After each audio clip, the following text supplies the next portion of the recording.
Hello, you are welcome to my channel. You are welcome to Real Madrid World. Today we'll be giving you the biography of Vinicius Tobias, and also we'll be talking on the reason why Real Madrid failed the Kylian Mbappe approach.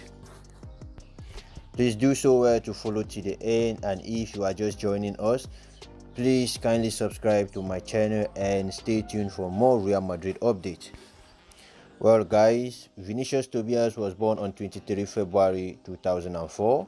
His age is 18 years in 2020. He took birth in Sao Paulo, Brazil. We found his full name Vinicius Augusto Tobias da Silva. He belonged to a Christian region. Vinicius Tobias is well known as one of the youngest Brazilian footballer player who currently play for the Ukrainian football club Shakhtar in the position of midfielder and defensive end, but he was transferred because of the ongoing Russia-Ukraine conflict. Vinicius Tobias made his international football debut at an early age and came just near to success. He was gained for joining different football teams. He completed his education at an early age. He was interested in playing football since his childhood. He turned to his international career. In July 2021, it was announced that Vinicius Tobias would join Ukraine's side. In February of the following year, he left International after 6 years playing for them. However, after the 2022 Russian invasion of Ukraine, which occurred just after Vinicius Tobias had moved to his new club, foreign footballers in Ukraine were allowed to leave their clubs on a loan basis. Vinicius Tobias joined the Real Madrid Football Club on April 1st, 2022. His Real Madrid states are yet to be available.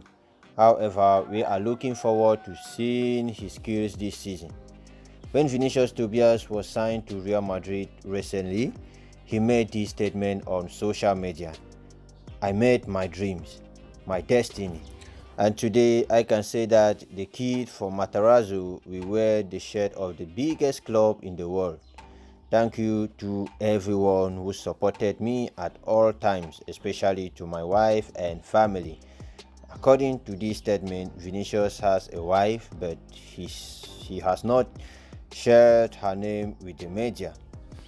But we keep on hoping he will show up with all his details. Meanwhile, Real Madrid, more specifically, Florentino Perez, gets a lot of praise for the way the finances of the club are. In the pandemic, when almost every club in the world took a hit financially, Los Blancos came out stronger and are now in a position where they can spend a lot of money. Indeed, the Galacticos 200 million offer for Kylian Mbappe, a player who had just another year left in his contract at the point in the time, is a testament to the spending power. Many have praised the transfer strategy of the biggest club in Spain, but a deeper look perhaps reveals the fact that many of us may have ignored. Let's talk about the man of the hour, the player for whom the Galacticos have bet all the chips, Kylian Mbappe Latin. Florentino Perez wanted to sign him last summer, but PSG's stubbornness meant that the Frenchman couldn't wear the famous white. Despite the setback, it was almost assured that the World Cup winner will join the Santiago Bernabeu in the summer of 2022. Real Madrid bet all their chips on Kylian Mbappe and why his team may end up playing at the Bernabeu. Some recent reports have suggested that he could, in fact, sign an extension with the French giant. Just imagine for a second, Mbappe indeed signed an extension.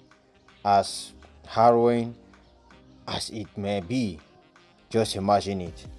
What happened then? What does Madrid do to fill up the goal-scoring void that is left by the team in the absence of Karim Benzema? Erling Haaland will surely not be available to sign in a few weeks' time, and his injury record also suggests that he may not be the best player to bring to the club. Madrid is not even finished with the memories of Eden Hazard.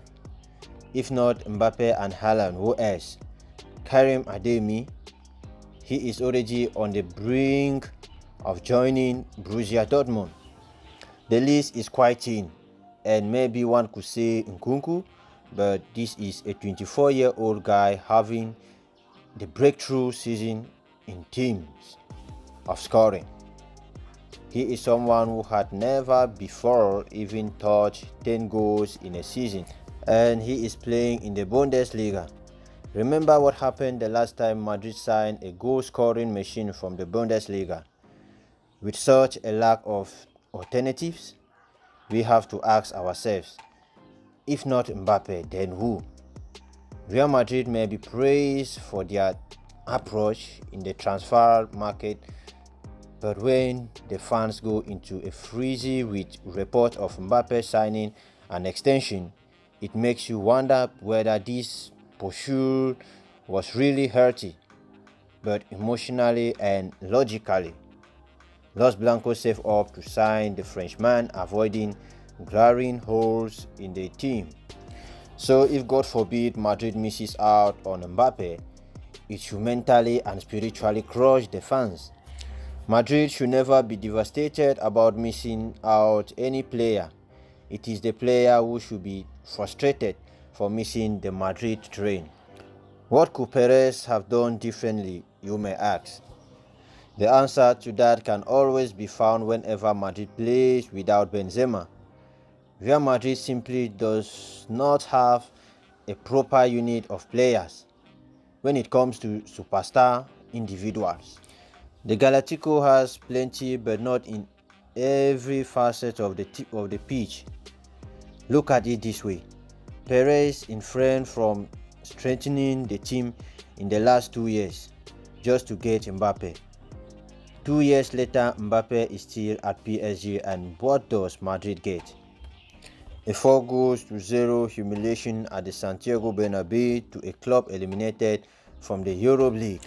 Although Ancelotti's shocking coaching decisions also play a huge role in that, Madrid may still be challenging for the Champions League and La Liga. But when you remove Benzema from this team, does Madrid really compete on any front? To answer that, look at the result of this year's Copa del Rey. On the other hand, if Florentino Perez straightened at least the right side of the team with just one world-class signing of a right winger or a right back, Madrid will have been in a better state now, and on top of that, Mbappe will be coming to a stronger team. All in all, even if Mbappe comes to the club, the fact that Madrid fans stressed for 2 years for a single player when it should have been the other way around, and that the needs of the team itself were ignored in the process, is why I consider this transfer approach as a failure.